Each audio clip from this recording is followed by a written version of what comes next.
तो in last lecture we have seen the parallelogram law of vector addition. उसके concepts हम लोगों ने देखे थे parallelogram law of vector addition के। उस पे बेस कुछ क्वेश्चंस करते हैं। जैसे पहला क्वेश्चन आपके सामने है, two equal forces have their resultant equal to either, at what angle are they inclined. दो इक्वल फोर्सेस दिए हुए हैं, दो इक्वल फोर्सेस हैं, have their resultant equal to either. Language को पढ़िए, दो इक्वल फोर्सेस हैं तो हम बोल सकते हैं क्या, इसका अगर सॉल्यूशन लिखा जाए क्या बोला जा सकता है कि let the two equal forces be F. दो इक्वल फोर्सेस को हम लोगों ने एफ मान लिया, उनका जो रिजल्टेंट है have their resultant equal to either, मतलब इनका जो रिजल्टेंट आर है वो भी किसके बराबर है, एफ के बराबर ही है। उसका रिजल्टेंट का मैग्नीट्यूड भी एफ के बराबर ही है। तो हमें इनके बीच में एंगल निकालना है। तो parallelogram law of vector addition क्या कहता है, कोई भी दो फोर्सेस हैं उनके बीच का एंगल हमको निकालना है। रिजल्टेंट का फॉर्मूला क्या है by parallelogram law of vector addition, R is equal to under root A square plus B square plus 2ab cos theta. यही था, ये फॉर्मूला सबको याद आ रहा होगा, A square plus B square plus 2ab cos theta, ये था। तो यहाँ पर a और b की जगह पे क्या है, a इक्वल टू एफ है और b भी इक्वल टू एफ ही है, और रिजल्टेंट भी किसके बराबर है, f के बराबर है। तो f is equal to F square plus F square plus 2f into F, that is F square cos theta. इसको स्क्वायर कर देंगे, यहाँ पर अंडर रूट हट जाएगा, ये एफ स्क्वायर से कैंसिल हो जाएगा, कॉस थीटा की वैल्यू क्या आ जाएगी, माइनस हाफ। और माइनस हाफ क्या होता है, कॉस थीटा हाफ होगा तो 60 डिग्री होगा, माइनस हाफ तो थीटा क्या हो जाएगा 120 डिग्री। तो ये आपका आंसर हो जाएगा। तो हम लोगों ने डायरेक्ट फॉर्मूले का एप्लीकेशन किया। नेक्स्ट क्वेश्चन देखिए, two forces whose magnitude are in the ratio 3:5। अब यहाँ पे दो फोर्सेज हैं, उनके मैग्नीट्यूड का रेशियो दिया हुआ है। Give a resultant of 28 Newton. इनका रिजल्टेंट क्या आता है 28 Newton. If the angle of their inclination is 60 degree. तो मान लेते हैं कि हमारे पास दो फोर्स हैं, एक F1 है और दूसरा फोर्स है F2। इनके बीच का इंक्लाइनेशन एंगल दिया हुआ है 60 डिग्री, और इनका रिजल्टेंट, ये जो पैराग्राम आप बनाओगे यहाँ से इनका एक रिजल्टेंट होगा, ये डायगोनल आर की वैल्यू आपको दे रखी हुई है कितनी, 28 न्यूटन। तो इसमें दो इन्फॉर्मेशन है, एक तो F1 अपॉन F2 का जो रेशियो है वो गिवन है कितना 3/5। दूसरा हमें गिवन है कि जो रिजल्टेंट आर है वो क्या हो जाएगा, under root F1 square plus F2 square plus twice F1 F2 cos 60। अब यहाँ पे रिजल्टेंट की वैल्यू 28 दे रखी हुई है। F1 स्क्वायर क्या हो जाएगा, F1 स्क्वायर आपके पास क्या आएगा। अब F1 और F2 में यहाँ से आप क्या करिए, F1 को F2 के टर्म्स में निकाल के इसकी वैल्यू पुट कर दीजिए। F1 लिख सकते हैं हम 3/5 F2, और इसको आप यहाँ पुट कर सकते हैं। तो आपके पास आ जाएगा 3/5 F2 स्क्वायर, F1 को लिख दिया, plus F2 square plus twice F1 that is F2 into 3/5 F2। F1 को लिखा यहाँ पर, F1 को, और cos 60 हाफ। अब आपको इसको पूरे को सॉल्व करना होगा। जब आप इसको सॉल्व करेंगे तो एक अननोन होगा F2 आपके पास मिल जाएगा, और F2 हमारे पास जो आएगा वो आएगा 20 न्यूटन। इसको जब आप सॉल्व करेंगे तो F2 आएगा 20 न्यूटन और F1 हो जाएगा 12 न्यूटन। तो इस फॉर्मूले पे इस तरीके के क्वेश्चंस बन सकते हैं, जो इसका एप्लीकेशन हम लोग देख रहे हैं। नेक्स्ट क्वेश्चन देखिए, the resultant of two vector A and B is perpendicular to vector A, and its magnitude is equal to half of the magnitude of vector B. Language बहुत इंपॉर्टेंट है। अगर हमारे पास दो वेक्टर हैं ए और B, उनका magnitude is equal to half of magnitude of vector B, the resultant of two vector, तो vector A plus vector B का रिजल्टेंट मान लेते हैं वेक्टर आर। भाई रिजल्टेंट दोनों का वेक्टर सम करेंगे तो हमें रिजल्टेंट मिलेगा। अब ये कहता है कि magnitude is equal to half of the magnitude of vector B. ये जो रिजल्टेंट है, दो इंफॉर्मेशन है रिजल्टेंट के बारे में। पहला तो ये है कि परपेंडिकुलर टू वेक्टर है, ये जो रिजल्टेंट है वो वेक्टर ए के परपेंडिकुलर है, ये गिवन है हमें। दूसरा गिवन है कि मॉड आर जो है, मैग्नीट्यूड जो है रिजल्टेंट का, वो क्या है, half of the magnitude of vector B के मैग्नीट्यूड के हाफ है।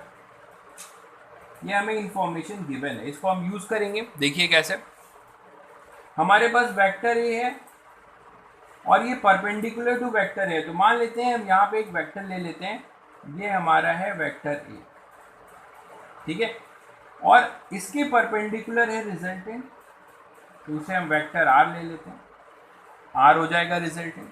तो वेक्टर बी क्या होगा, वेक्टर बी कहीं ऐसा रहा होगा,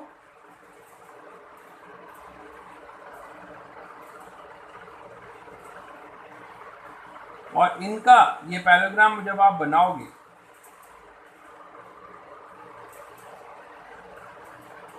ये वेक्टर ए है, तो पैराग्राम के अपोजिट साइड ये भी वेक्टर ए ही होगा, मतलब मैग्नीट्यूड ये बी है, और ये इन दोनों का रिजल्टेंट है, ये डायगोनल बनेगा। ये 90 डिग्री दिया हुआ है, ये वेक्टर ए के 90 डिग्री पे है। तो अब हमसे पूछा जा रहा है एंगल बिटवीन ए और बी। हमें नहीं पता एंगल बिटवीन ए और बी क्या है, ये एंगल हम थीटा ले लेते हैं, इसको कुछ पी क्यू आर ट्राइंगल बोल सकते हैं। तो in triangle P Q R आपको क्या दिख रहा है, ए बी आर में एक रिलेशन दिया हुआ है। आर की वैल्यू किसके बराबर है, आर की वैल्यू हमारी किसके बराबर है, तो आर की वैल्यू हमारी b/2 है, ये b/2 है। तो कॉस थीटा, थीटा निकल जाएगा यहाँ से, क्या यूज कर सकते हैं, ये परपेंडिकुलर है, तो यहाँ पर ये परपेंडिकुलर है, तो ये भी परपेंडिकुलर होगा। तो यहाँ से आप इन ट्राइंगल से कॉस थीटा निकाल सकते हो। Cos theta is equal to P R upon, sorry base है P Q upon P R, और पी क्यू की वैल्यू है b/2 और पी आर की वैल्यू है b, दैट इज हाफ। तो थीटा क्या आ गया, 60 डिग्री। ये एंगल हमें मिल गया 60, but the angle between the two vector कौन सा होगा, ये पूरा angle, that is the angle between the two vector. तो वो कितना हो जाएगा, थीटा प्लस 90। तो angle between A and B वो क्या हो जाएगा, थीटा प्लस 90, कितना आ जाएगा, 150 डिग्री। तो इस तरीके से क्वेश्चंस के लैंग्वेज को समझना बहुत इंपॉर्टेंट है, उससे आपको बहुत सारे क्लू मिलते जाएंगे। नेक्स्ट क्वेश्चन देखिए, two forces each of magnitude F X as shown in the figure. ये दो फोर्सेज हैं एफ और एफ, इनके 60 डिग्री पे एक्ट हो रहे हैं, देयर रिजल्टेंट इज। अब यहाँ पर वो कॉन्सेप्ट काम आएगा आपको कि इनका रिजल्टेंट आर जो होगा वो निकालना है, इनके मैग्नीट्यूड एफ है। Angle between the two vector क्या 60 डिग्री होगा, ये हम लोगों ने डिस्कस किया है। इसका हेड और इसका टेल कोइंसाइड कर रहा है, तो जब इसका हेड और इसका टेल कोइंसाइड कर रहा होगा तो ये एंगल नहीं होगा, क्योंकि आप इसको जब यहाँ से एक्सटेंड कर दोगे इस तरीके से, ये 60 है, तो अब ये जो एंगल होगा कितना होगा, पाई माइनस 60, दैट इज 120। ये होगा हमारा angle between the two vector. तो फॉर्मूले में हम थीटा 60 नहीं रखेंगे, 120 रखेंगे, हमने डिस्कस भी किया था। तो हमारे पास क्या आ जाएगा रिजल्टेंट, आर क्या आ जाएगा, under root F square plus A square plus B square plus 2a into B into cos 120, और कॉस 120 क्या होता है, माइनस हाफ। तो यहाँ से आपको क्या मिल जाएगा, F square plus F square minus F square, that is it is equal to F. R की वैल्यू आ जाएगी एफ। तो यहाँ पे angle between the two vector काम आया। गलती से लोग 60 कर देंगे, मैंने कहा था कि जब दोनों टेल कोइंसाइड हो या दोनों हेड कोइंसाइड हो then only it is the angle between the two vector. अगर टेल और हेड है तो वो पाई माइनस थीटा होगा, ये हम लोगों ने डिस्कस भी किया था। नेक्स्ट क्वेश्चन इसी पे, if two vector A and B are such that vector A plus vector B, vector A को वेक्टर बी का वेक्टर सम लिया, फिर इसका मॉड है, मतलब पहले हमने इसका वेक्टर सम लेके इसका रिजल्टेंट निकाला होगा, उसका मॉड लिया, तो उसका मॉड और vector A minus vector B के रिजल्टेंट का मॉड दोनों बराबर है, तो इनके बीच में angle between the vector A और बी क्या होगा ये हमें देखना है। इसको आप दो मेथड से कर सकते हैं। एक बात आपको पता है इसी कॉन्सेप्ट के अकॉर्डिंग कि अगर ये वेक्टर ए है और ये हमारे पास वेक्टर बी था, इनके बीच का एंगल अगर ये थीटा है, तो इनका रिजल्टेंट क्या होगा, वेक्टर ए और वेक्टर बी का रिजल्टेंट कुछ इधर जाएगा। लेकिन इसको हम और क्या लिख सकते हैं, वेक्टर ए प्लस, ध्यान से देखिए, minus times of vector B लिख सकते हैं। तो vector A plus minus times of vector B, मतलब ये वेक्टर ए ऐसे ही रह गया, वेक्टर बी नहीं है, अब हमें माइनस है, तो जस्ट इसके अपोजिट ये होगा हमारा माइनस वेक्टर बी। तो अब ये माइनस वेक्टर बी होगा, तो इसका जो रिजल्टेंट होगा वो इधर आएगा पैराग्राम बन के, ये कुछ आर डैश होगा। अगर ये थीटा एंगल है तो वेक्टर ए और माइनस वेक्टर बी के रिजल्टेंट के बीच का एंगल क्या हो जाएगा हमारे पास, पाई माइनस थीटा। इसको ध्यान दीजिए, अगर ए और बी दोनों के टेल कोइंसाइड कर रहे थे तो यही हमारा एंगल बिटवीन द वेक्टर था, इनका रिजल्टेंट जो होगा वो कुछ इधर होगा, वो होगा आर। ए और माइनस वेक्टर बी का रिजल्टेंट कुछ इधर जाएगा, तो ये एंगल जो होगा इनके बीच का वो पाई माइनस थीटा होगा।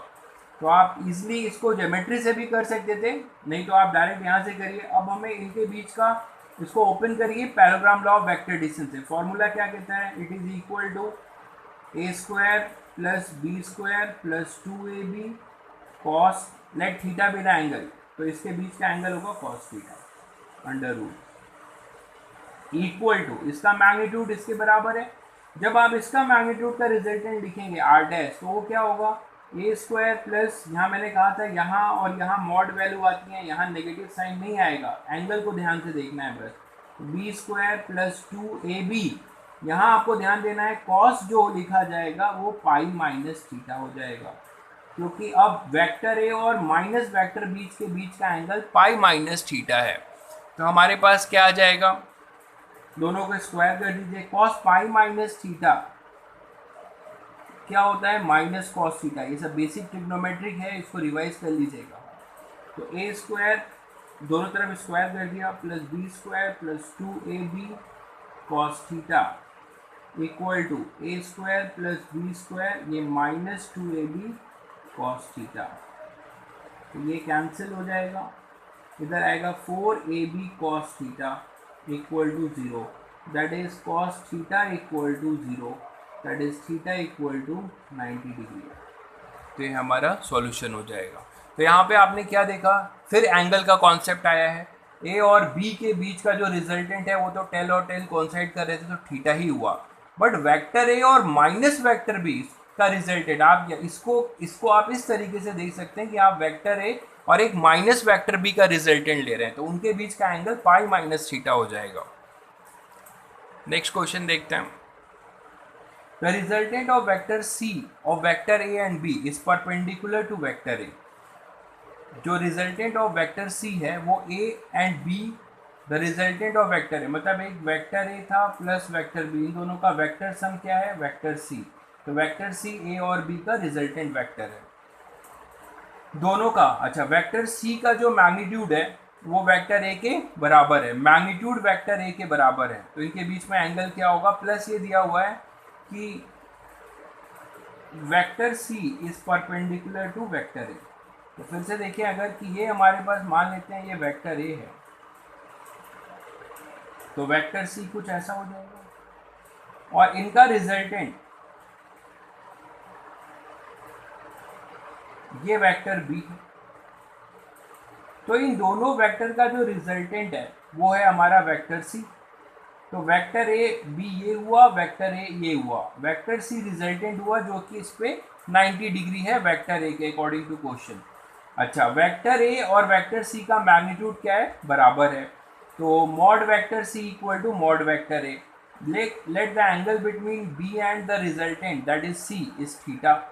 अच्छा, ये वेक्टर ए है तो ये भी क्या होगा, ए होगा, तो ए और ये किसके बराबर है, ए के बराबर है, तो क्या हम यहाँ से थीटा निकाल सकते हैं, ये परपेंडिकुलर है, तो इस ट्रायंगल में हम क्या लिख सकते हैं, टैन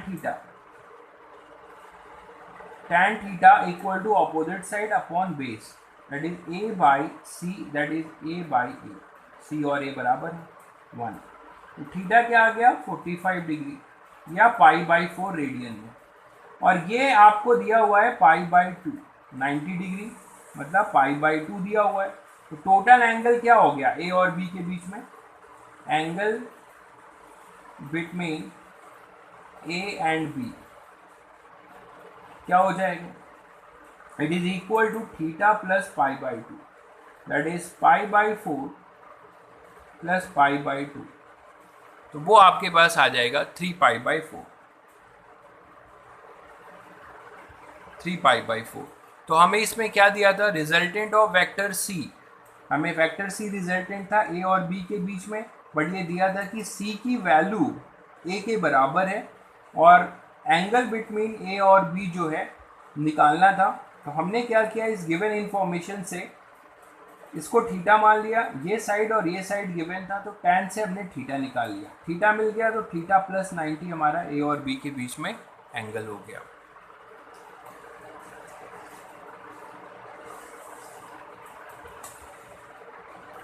तो ये सारे क्वेश्चंस जो भी हैं आप देख रहे हैं पैराग्राम के बेसिक फॉर्मूले पे मैंने सारे क्वेश्चंस का एप्लीकेशन मैं बता रहा हूँ। नेक्स्ट क्वेश्चन देखिए, the sum of the magnitude of two forces acting at a point is 16 newton, तो the resultant of this forces is perpendicular to the smaller force and has magnitude of 8 newton, तो if the smaller force is of magnitude x then the value of x is, so let F1 and F2 be two forces such that mod F1 is less than mod F2।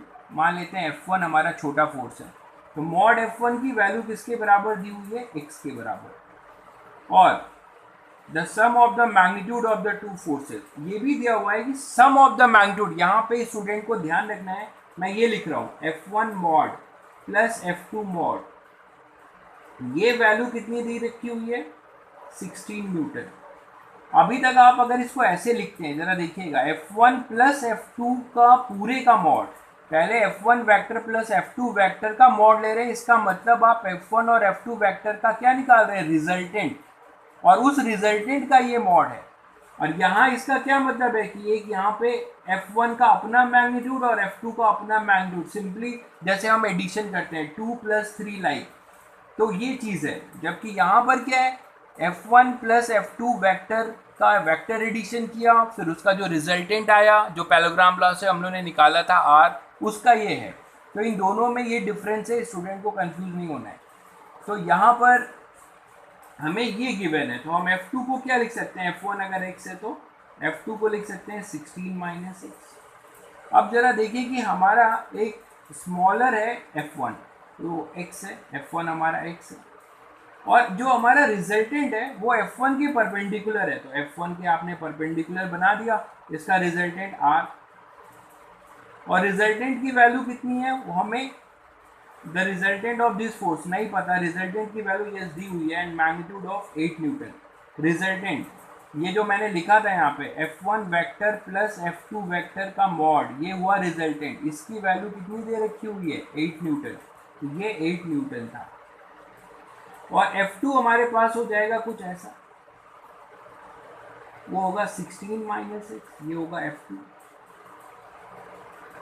अब इनका पैराग्राम law से हम इस पे ऐसे पैराग्राम बनाएंगे, ये diagonal बनेगा, ये रिजल्टेंट होगा, ये x है, ये भी x होगा।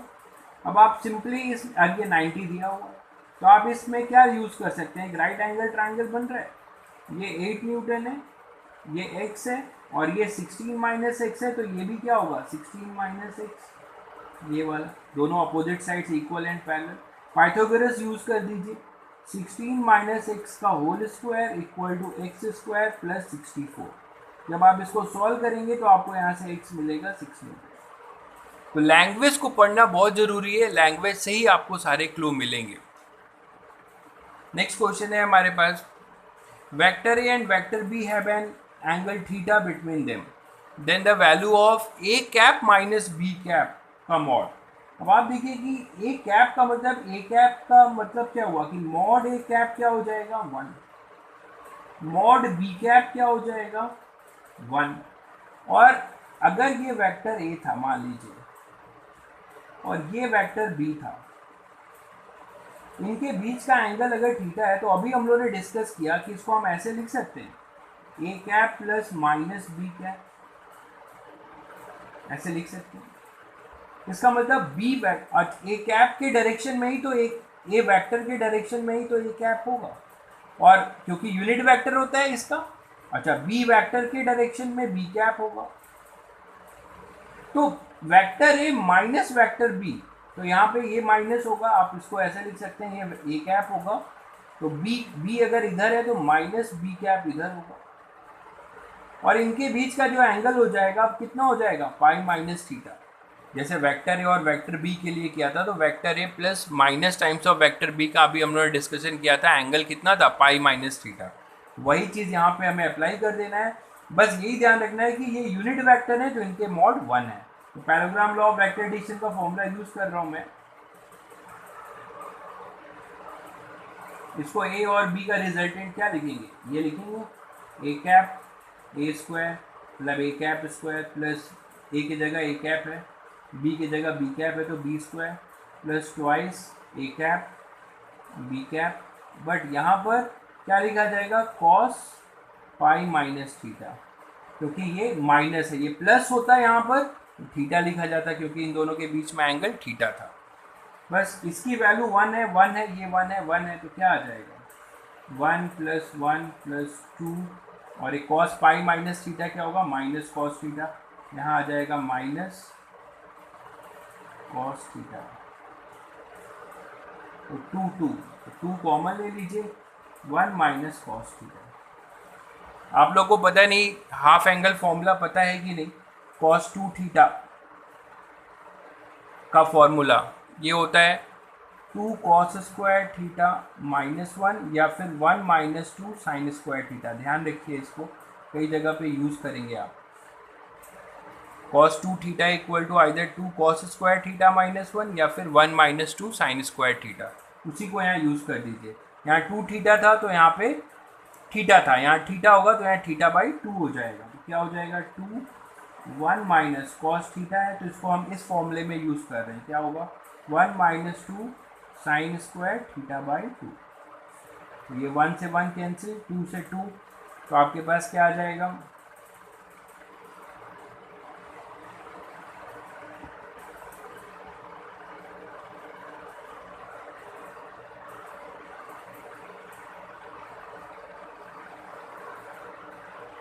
अच्छा 2 कॉमन ले लिया गया था तो यहाँ पे 1 बचेगा, तो 1 माइनस 2 साइन स्क्वायर थीटा।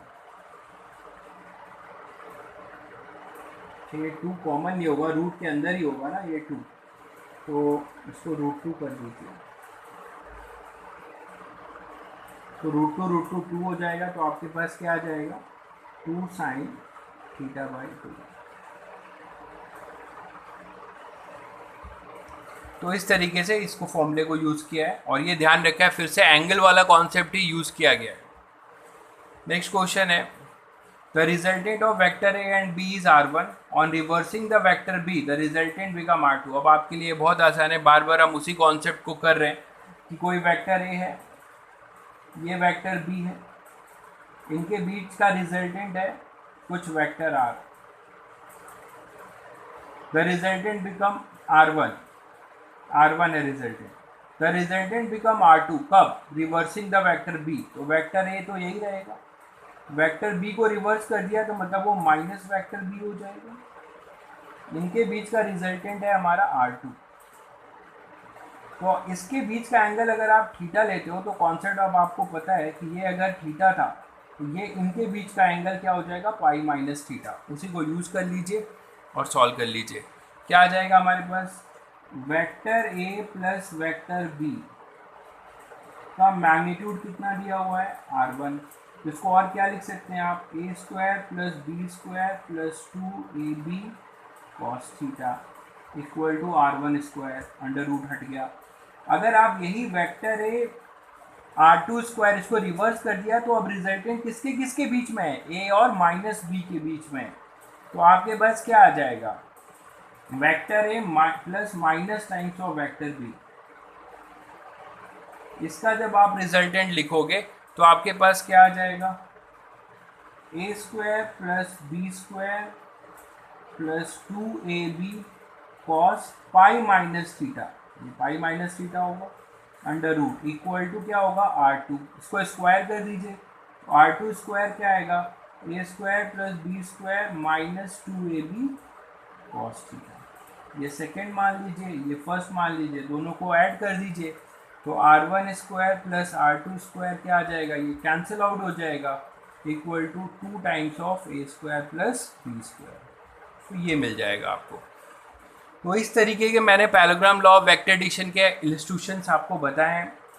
ये मैं अभी आपको बेसिक इलस्ट्रेशंस बता रहा हूँ कि आपको कुछ आइडिया डेवलप हो न्यूमेरिकल्स करने में। अब ये जब चैप्टर्स कंप्लीट होंगे तो आपको बहुत सारे असाइनमेंट्स मिलेंगे, देन आप खुद कर सकते हैं। बट अभी जो सजेस्टेड है कि आप क्या करिए, पहले ये खुद करिए, पहले खुद से ट्राई करिए। क्वेश्चन मैं बोल रहा हूँ तो उसको रफ पे लिख के पहले खुद से ट्राई करिए, फिर सॉल्यूशन देखिए। ओके, नेक्स्ट लेक्चर में आगे कंटिन्यू करेंगे।